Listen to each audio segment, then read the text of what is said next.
मंच पर विराजमान पंजाब के मुख्यमंत्री आदरणीय सरदार प्रकाश सिंह जी बादल,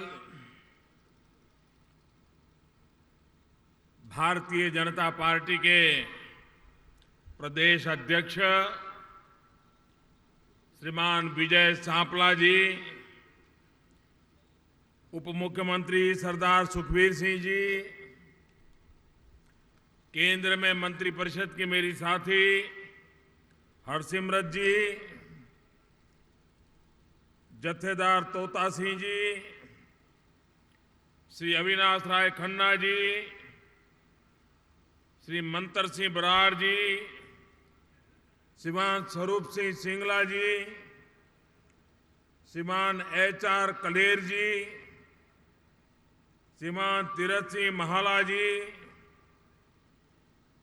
परमभव सिंह बंटी रोमाना जी,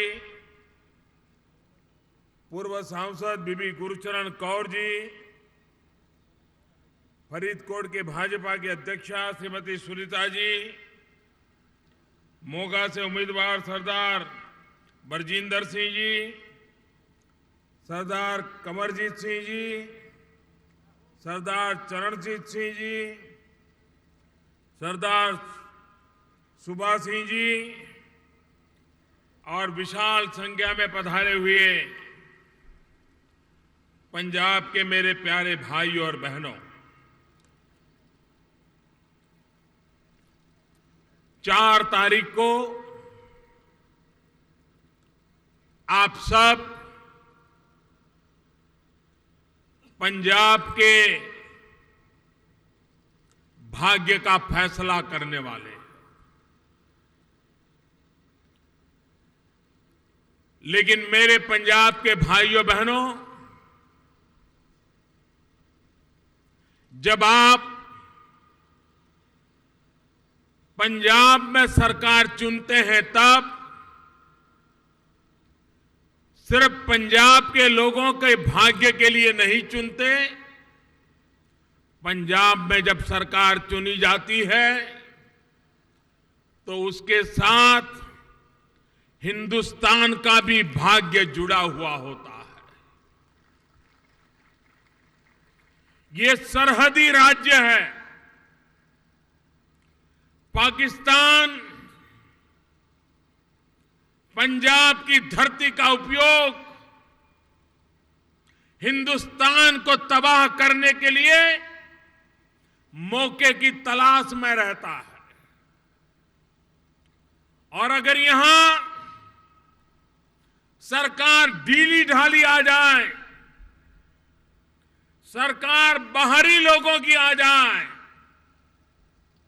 सरकार ऐशो आराम करने वालों की आ जाए, तो सिर्फ पंजाब के लोगों का नुकसान होगा ऐसा नहीं, पूरे हिंदुस्तान को एक संकट का दौर से गुजरना पड़ेगा। इसलिए मेरे प्यारे भाइयों बहनों, भारत की सुरक्षा के लिए, भारत की सुरक्षा को कोई चोट न पहुंचे, इसलिए भी पंजाब में ऐसी सरकार चाहिए जो सरकार देश की सुरक्षा की भी गारंटी हो। भाइयों बहनों, अभी मैं हरसिमरत जी को सुन रहा था, वो अपनी पीड़ा व्यक्त कर रही थी कि बादल साहब जैसे बुजुर्ग व्यक्ति के लिए न जाने कैसी कैसी भाषा बोली जाती है। भाइयों बहनों, मैं सार्वजनिक जीवन में कई वर्षों से हूं। मैंने अनेक दलों के राजनेता देखे हैं, अनेक दल के राजनेताओं को सुनने का मुझे अवसर भी मिला है।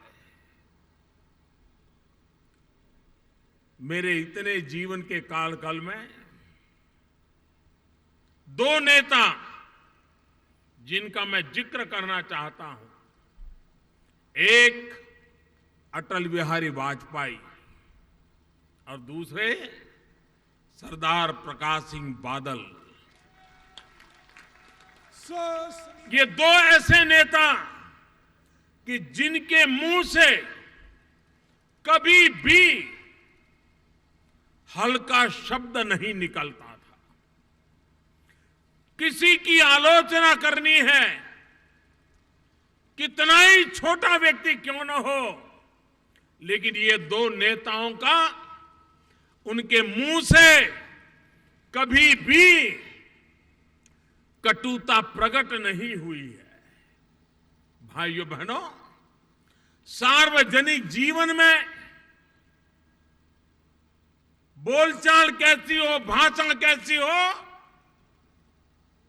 ये अगर सीखना है तो अटल बिहारी वाजपेयी से सीखने को मिलता है, प्रकाश सिंह जी बादल से सीखने को मिलता है। लेकिन भाइयों बहनों, जब बादल साहब के लिए ऐसे शब्दों का प्रयोग किया जा रहा है, दुख पहुंचना बहुत स्वाभाविक है। लेकिन मैं हरसिमरत जी से कहना चाहता हूं, सुखबीर जी से कहना चाहता हूं, आप ऐसे लोगों से अपेक्षा क्यों करते हो?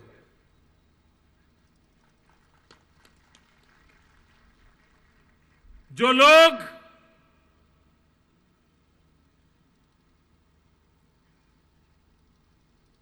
किसी के लिए भी कुछ भी बोलने के आदी हो गए हैं,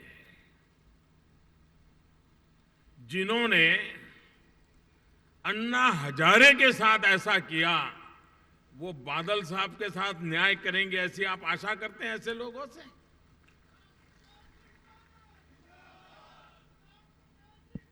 मैं हैरान हूं। हम भी कांग्रेस के खिलाफ लड़ाई लड़े हैं। हम ये कहते थे कि हम फलानी बात की जांच करवाएंगे,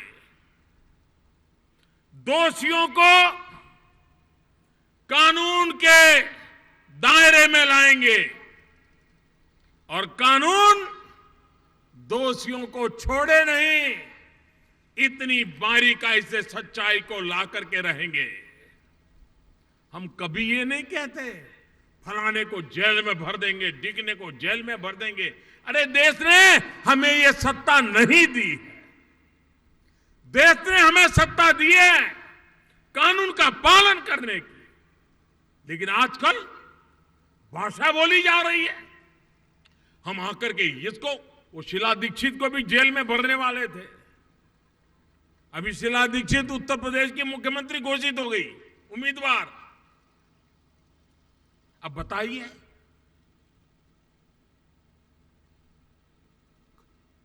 हम कहते हैं गुरु ग्रंथ साहब का जो अपमान हुआ है, मामला सरकार ने सीबीआई को दिया है। सीबीआई पूरी गहराई से जांच करेगी और मैं कहता हूं, मैं ये नहीं कहता हूं कि उसको जेल में डाल दूंगा, मैं ये कहता हूं कि सीबीआई बारीकाई से जांच करेगी, गुरु ग्रंथ साहब का अपमान करने वालों को खोज के निकालेगी, कानून के हवाले करेगी और न्याय तंत्र न्याय करेगा और गुरु ग्रंथ साहब का अपमान करने वालों को सजा मिलेगी। श्री अकाल। हर चीज कानून से चलती है, लेकिन ये डिक्टेटोरियल भाषा है, डिक्टेटर की भाषा है। फलाने को जेल में ठोक देंगे, डिगने को ये कर देंगे। क्या लोकतंत्र इस प्रकार से चलता है?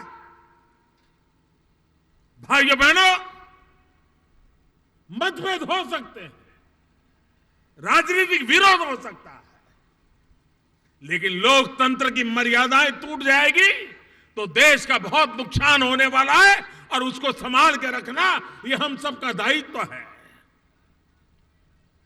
भाइयों बहनों, अभी मैं गोवा गया था।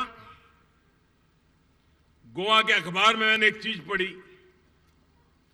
कुछ लोगों को जब पता चल जाता है कि पराजय सामने दिख रहा है तो अभी से माहौल बनाने में लग जाते हैं, तरीके ढूंढते हैं। गोवा में क्या भाषण किया, अखबारों को इंटरव्यू दिया, उन्होंने कहा ये इलेक्शन कमीशन जो है मोदी नचाता है वैसे नाचता है। अब बताओ भाई, हिंदुस्तान में कोई इलेक्शन कमीशन पर झूठे आरोप नहीं लगाता है, लेकिन इलेक्शन कमीशन भी बेकार। और गुना क्या इलेक्शन कमीशन का? उसका गुना यह है कि पंजाब और गोवा के चुनाव की एक ही तारीख क्यों तय की। दूसरी शिकायत है पंजाब और गोवा के चुनाव सबसे पहले क्यों करवाए। तीसरी उनकी शिकायत है कि एक ही समय पंजाब और गोवा के चुनाव इसलिए करवाए गए कि हमारा दल चुनाव में हार जाए। भाई, हारना के लिए तारीख कारण नहीं है, हारना का कारण तो दिल्ली के आपके कारनामे हैं, जिस कारनामों के कारण आपका हारना तय है। भाइयों बहनों, ये जो तरीका है, ये तरीका कभी देश में लोकतंत्र का भला नहीं कर सकता है। और इसलिए भाइयों बहनों, मैं आप सबसे आग्रह करने आया हूं कि इस चुनाव में पंजाब के भविष्य को फिर एक बार उस अंधेरी गली में घसीटने वालों से पंजाब को बचाइए। भाइयों बहनों, मैं ये भी बात पंजाब के लोगों को याद कराना चाहता हूं, सत्ता पाने के गुरूर में इसी पंजाब में भाइयों बहनों, जब आतंकवाद के दिन थे, कुछ लोग आतंकवादी हरकतें करके इस पंजाब की धरती, जो हरी भरी धरती थी, उसको खून से रंगने का प्रयास किया था। उस समय ये कांग्रेस पार्टी, उसके नेता सारी दुनिया में घूम जा करके पंजाब के हर नौजवान को आतंकवादी कह दिया था। हिंदुस्तान के किसी भी कोने में कोई सरदार नजर आए तो उसको वो सरदार देश के लिए जीने मरने वाला भगत सिंह का वंश नहीं नजर आता था। उसको लगता था कहीं ये आतंकवादी तो नहीं होगा। ट्रेन के डिब्बे में कोई सरदार मिल जाए तो बाकी पैसेंजर एक दूसरे के साथ छुकबुकाहट करते हैं, पता नहीं ये कौन होगा। ये हर पंजाबी को, हर सरदार को, हर पंजाब के नौजवान को आतंकवादी पेंट करने का पाप कांग्रेस पार्टी ने करके देश में, हमारे दूध में दरार करने का प्रयास इन कांग्रेस वालों ने किया था। भाई, दूध में कभी दरार नहीं हो सकती है, लेकिन ये पाप उन लोगों ने किया था। आज दूसरे आए हैं, उन्होंने पंजाब के हर नौजवान को नशेड़ी कह दिया। कल्पना नहीं है हिंदुस्तान में हर व्यक्ति जब पंजाब का नौजवान मिलेगा, नौकरी के लिए आया होगा, व्यापार के लिए आया होगा, तो उसको लगेगा कहीं ये नशेड़ी तो नहीं होगा। कितना नुकसान पंजाब का इस भाषा ने किया है। अरे राजनीति अपनी जगह पे है, पंजाब के नौजवानों का भविष्य तो बर्बाद करना मत करो, वो पाप तो मत करो, लेकिन ये पाप इन लोगों ने किया है। भाइयों, समाज में नशे के खिलाफ मिलजुल करके लड़ना होगा। सामाजिक बुराई के खिलाफ हर किसी को एकजुट होना होगा, लेकिन हर जवान को, हर नौजवान को नशेड़ी कह करके हम देश के नौजवानों को बचा नहीं सकते। भाइयों बहनों, आजादी के बाद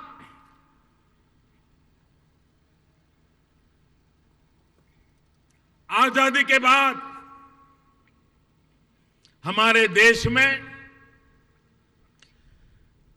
महात्मा गांधी को जब भी याद करते हैं, महात्मा गांधी हमेशा कहते थे हिंदुस्तान गांवों का देश है,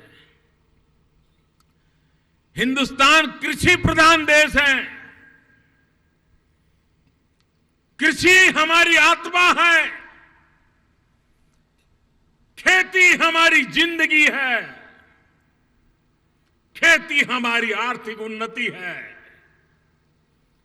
लेकिन भाइयों बहनों, आजादी के बाद जितने नेता हो गए, मैं कह सकता हूं इस देश ने 3 नेता देखे जिन नेताओं का जीवन, जिन नेताओं का जहन किसानी से भरा हुआ था। एक चौधरी चरण सिंह, दूसरे चौधरी देवीलाल और तीसरे प्रकाश सिंह बादल। ये तीन नेता देश ने सच्चे अर्थ में खेत से निकला हुआ, खलिहान से निकला हुआ किसान की जिंदगी जीने वाला अगर देश ने 3 नेता देखे तो तीसरे नेता है। और आज सिर्फ एक ही देश में मौजूद है, वो सरदार प्रकाश सिंह बादल है। प्रकाश सिंह बादल ये सिर्फ पंजाब के किसानों के नेता नहीं, वो हिंदुस्तान के किसानों के नेता है। हिंदुस्तान के किसान का भला कैसे हो, इस सोच के इंसान है। मैंने देखा है, मैं भी मुख्यमंत्री था, बादल साहब भी मुख्यमंत्री थे। हम लगातार भारत सरकार जो मीटिंग बुलाती थी तो हम बैठते थे।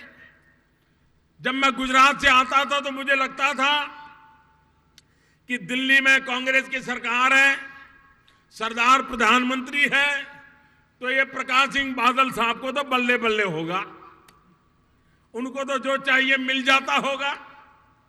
लेकिन जब मीटिंग होती थी और बादल साहब जब पंजाब का ब्यौरा देते थे, इतनी पीड़ा होती थी कि दिल्ली में बैठी हुई सरकार ने बादल साहब को 10 साल यहां जनता ने मौका दिया। 8 साल तक दिल्ली में बैठी हुई कांग्रेस सरकार ने बादल साहब को हर काम में रोड़े अटकाए, रुकावटें डाली, कोई काम करने नहीं दिया। उसके बावजूद भी बादल साहब ने मीटिंग में कभी मर्यादा नहीं तोड़ी, विवेक नहीं तोड़ा, अपनी बात बताते थे, किसानों की बात बताते थे। लेकिन ये कांग्रेस सरकार बादल साहब की 8 साल तक कोई बात सुनती नहीं थी। आज दिल्ली में वो सरकार बैठी है, बादल साहब की साथी सरकार है।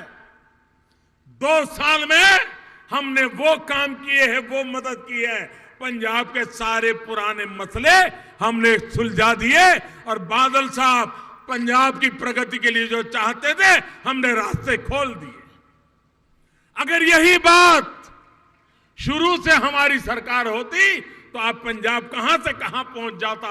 लेकिन 8 साल तक कांग्रेस सरकार ने रुकावटें डाली और उसका परिणाम यह हुआ कि बादल साहब को काम नहीं करने दिया गया। 2 साल में भरपूर काम करने का अवसर मिला है और आपको दिखाई देता है विकास की नई ऊंचाइयों पर ले जाने में बादल साहब ने कोई कसर नहीं छोड़ी। और आज भी हर पल मेरा पंजाब, मेरा किसान, मेरे पंजाब का नौजवान, उसका भला कैसे हो, नई नई चीजें सोचते रहना, नई चीजें करते रहना, ये बादल साहब की शख्सियत का परिणाम है। और इसलिए मेरे भाइयों बहनों, इस चुनाव में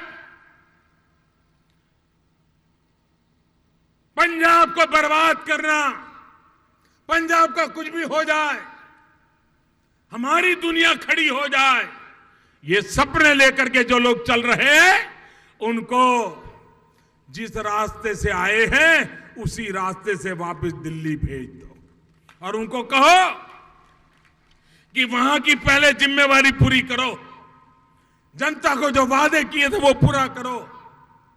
भाइयों बहनों, आज दिल्ली में एक ऐसी सरकार आपने बिठाई है, जो काम आपने मुझे दिया है, मेरा सपना है हिंदुस्तान के किसानों को 2022 जब भारत की आजादी के 75 साल होंगे, हम 2022 तक में हिंदुस्तान के किसान की आय 2 गुना करना चाहते हैं, डबल करना चाहते हैं। जो काम 70 साल में नहीं हुआ, वो काम 7 साल में पूरा करने का बीड़ा उठाया है। और भाइयों बहनों, जिस तरीके से हम आगे बढ़ रहे हैं, हम सफलता प्राप्त करके रहेंगे, ये मैं आपको विश्वास दिलाना चाहता हूं। हमने ऐसे नए इनिशिएटिव लिए हैं, हमने ऐसे नए निर्णय किए हैं, ऐसी नई योजना बनाई है कि जिसके कारण किसान का भाग्य सुनिश्चित होगा और किसान अपनी आय 2 गुना कर पाएगा। भाइयों बहनों, आप मुझे बताइए, अगर किसान को पानी मिले तो मेरा पंजाब का किसान मिट्टी में से सोना पैदा कर देता है। वो पानी से भी ज्यादा अपना पसीना बहाता है। वो अपने सपने अपने खेत की मिट्टी में मिला मिला करके हिंदुस्तान के सपनों को सजाता है। ये मेरे पंजाब का किसान है, हिंदुस्तान का पेट भरता है, वो मेरा पंजाब का किसान है।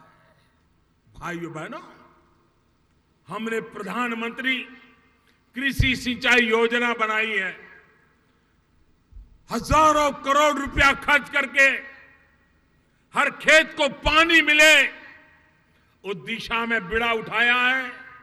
90 ऐसी योजनाएं उसको हाथ में लिया है। लाखों हेक्टेयर भूमि को तुरंत पानी पहुंचे, इसके लिए चारों तरफ देश में काम चल रहा है। पंजाब में पानी की नहरें बहुत पुरानी हो गई। अगर उन नहरों का मरम्मत ठीक हो जाए तो पानी जो आखिर तक पहुंचता नहीं है, उसको उठाने के लिए बादल साहब पूरी ताकत से लगे हैं। दिल्ली सरकार पूरी मदद कर रही है, पानी पहुंचाने का काम चल रहा है। हमने एक पूरे देश में अभियान चलाया है, पर ड्रॉप मोर क्रॉप, एक एक बूंद से ज्यादा फसल कैसे मिले, इसका बीड़ा उठाया है। और इसलिए पर drop more crop, micro irrigation, टपक सिंचाई, बूंद बूंद पानी से खेती, इसका एक बड़ा अभियान। और मुझे खुशी है, इतने कम समय में 15 लाख हेक्टेयर करीब करीब धरती आज माइक्रो इरिगेशन की ओर कवर हुई है। अगर पंजाब में भी हम ये माइक्रो इरिगेशन को लागू कर पाए, जितने ज्यादा किसानों को लेकर आए, हम पानी भी बचाएंगे, मजदूरी भी बचाएंगे, ज्यादा फसल होगी, अच्छी फसल होगी, उस दिशा में हम काम कर रहे हैं। भाइयों बहनों, आज भारत सरकार पंजाब के किसानों की पैदावार को दाम जो बाजार में चलते हैं उससे ज्यादा दे करके उस फसल की खरीदी करती है, ताकि कभी किसान को परेशानी के दिन ना आए। भाइयों बहनों, हमने एक और निर्णय किया है कि हमारा किसान जो धान पैदा करता है उसके बाद जो वेस्ट रहता है, जो जला देता है, हमने उसमें से इथेनॉल बनाने के कारखाने पंजाब की धरती पर लगाने वाले हैं। जो आज जला देते हैं आप, उसमें से इथेनॉल निकालेंगे और किसान को उसमें से भी इनकम होगी। एक एक हेक्टर पर 2,000, 5,000, 10,000, 15,000 तक इनकम हो सकती है। ये नई इनकम किसान की बढ़ाने की दिशा में हम काम चल रहे हैं और देश की ऊर्जा की आवश्यकता को भी हम पूरा कर रहे हैं। हम किसान को वैल्यू एडिशन, फूड प्रोसेसिंग, उसके लिए बल देना चाहते हैं। किसान जो पैदा करता है उसका अगर वैल्यू एडिशन होता है तो उसकी इनकम बढ़ती है। अगर वो टमाटर पैदा करता है लेकिन टमाटर का केचप बिकता है, ज्यादा कमाई होती है। वो दूध पैदा करता है लेकिन अगर दूध में से मिठाई बना करके बिकती है, मक्खन या चीज बना करके बिकती है तो ज्यादा पैसा मिलता है। हम फूड प्रोसेसिंग, वैल्यू एडिशन, उस पर ज्यादा बल दे रहे हैं ताकि हमारे किसान को उसकी ज्यादा इनकम मिले, ज्यादा कमाई हो, दुनिया के बाजार में कमाई हो। भारत सरकार ऑर्गेनिक फार्मिंग, उस पर बल दे रही है। आज दुनिया में जो माल यहां 1 रुपये में बिकता है वो अगर ऑर्गेनिक है तो दुनिया में $1 में बिकता है। कितना गुना इनकम हो सकती है किसान को। हमारे देश में एक राज्य सिक्किम पूरा ऑर्गेनिक स्टेट बना दिया है। भाइयों बहनों, पंजाब भी इस स्पर्धा में आ सकता है। हम पूरे देश में ऑर्गेनिक सर्टिफाई करने के लिए लैब खड़ी करना चाहते हैं और जो भी किसान ऑर्गेनिक फार्मिंग की ओर जाना चाहता है उसको मदद करना चाहते हैं और उस ऑर्गेनिक खेती से पैदावार जो हो उससे उसको 1 रुपये के सामने $1 की कमाई हो, ये दिशा में हम ले जाना चाहते हैं। भाइयों बहनों, हमने किसान को प्राकृतिक आपदा से जूझता हुआ देखा है। ओले गिर जाए, वर्षा आ जाए, बीमारी आ जाए, किसान की मेहनत पानी में जाती है। हमने किसान को ऐसा फसल बीमा योजना दिया है कि इन सारे संकटों की उससे रक्षा करता है। और पहले कोई संकट आ जाए तो 50% से ज्यादा हो तब सरकार देखती थी। हमने नियम बदल दिया, अगर नुकसानी 30% भी हो गई तो भी सरकार उसको नुकसान मानेगी और किसान को भुगतान करेगी। फैसला इतना बड़ा हमने किया है। फसल बीमा योजना के द्वारा किसान को खेत में खड़ी फसल हो, काट करके रखी हुई फसल हो, बाजार जाने की तैयारी हो, अगर कोई पानी गिर गया और खराब हो गई तो उसके पैसे भी देने का काम फसल बीमा योजना में किया है। कभी मानो पानी नहीं आया, बरसात नहीं गिरी, जून महीने में बोना है नहीं हो पाया, जुलाई महीने में बोना है नहीं हो पाया, अगस्त महीने में बोना है नहीं पाया, किसान एक दाना भी नहीं बो पाया, तो भी फसल बीमा योजना से उसका पिछले साल का हिसाब दे करके पैसे देने का प्रबंध फसल बीमा योजना में किया। कोई सोच सकता है इस देश में किसानों के लिए ऐसी फसल योजना हो सकती है? ये दिल्ली में भारतीय जनता पार्टी अकाली दल की सरकार ऐसी है कि जिसने किसानों को केंद्र में रखते हुए योजनाओं को बनाने का प्रयास किया है। भाइयों बहनों, ये योजना किसानों की भलाई के लिए है। हम चाहते हैं दूध उत्पादन में भी हमारा पंजाब का किसान पशुपालन के काम में भी आगे आए। आज हमारी गाय या भैंस जो दूध देती है उसको अगर सही परवरिश हो, वैज्ञानिक परवरिश हो, आरोग्य की चिंता की जाए, व्यवस्था की जाए तो वो डबल डबल दूध दे सकती है। हमारे पशु कम भी हो, ज्यादा दूध की पैदावार संभव है। उस दिशा में वैज्ञानिक तरीके से काम करने की दिशा में सरकार काम करे। फिशरीज हो, पोल्ट्री फार्म हो, यह भी एक प्रकार से कृषि के क्षेत्र को मदद करने वाला कारोबार है, उसको भी हम। हनी, पंजाब में कुछ किसान हैं जो शहद के काम में लग गए हैं। हम हर खेत में हनी के काम को पहुंचाना चाहते हैं। मधु, शहद, पूरे दुनिया में बहुत बड़ा मार्केट है। अगर सच्चा और पक्का हनी अगर दुनिया को हम दे सकते हैं तो दुनिया हिंदुस्तान का हनी खरीदने के लिए, शहद खरीदने के लिए लालायित है। हमारे किसान की जेब भर जाएगी। उस दिशा में हम काम कर रहे हैं। भाइयों बहनों, किसान के जिंदगी को बदलना एक वैज्ञानिक तरीका। हमने आज पूरे देश में एक कॉमन मार्केट का बीड़ा उठाया, इनाम नाम की योजना लगाई है।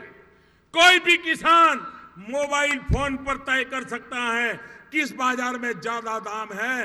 वो मोबाइल फोन पर अपना माल बेच सकता है और वो कमाई कर सकता है। जहां सबसे ज्यादा दाम मिलेगा वहां किसान माल बेचने के लिए उसको माहौल मिलेगा। ये टेक्नोलॉजी का उपयोग करते हुए किसान को इनाम नाम की मार्केटिंग की सुविधा देने का काम हमारी सरकार ने किया है।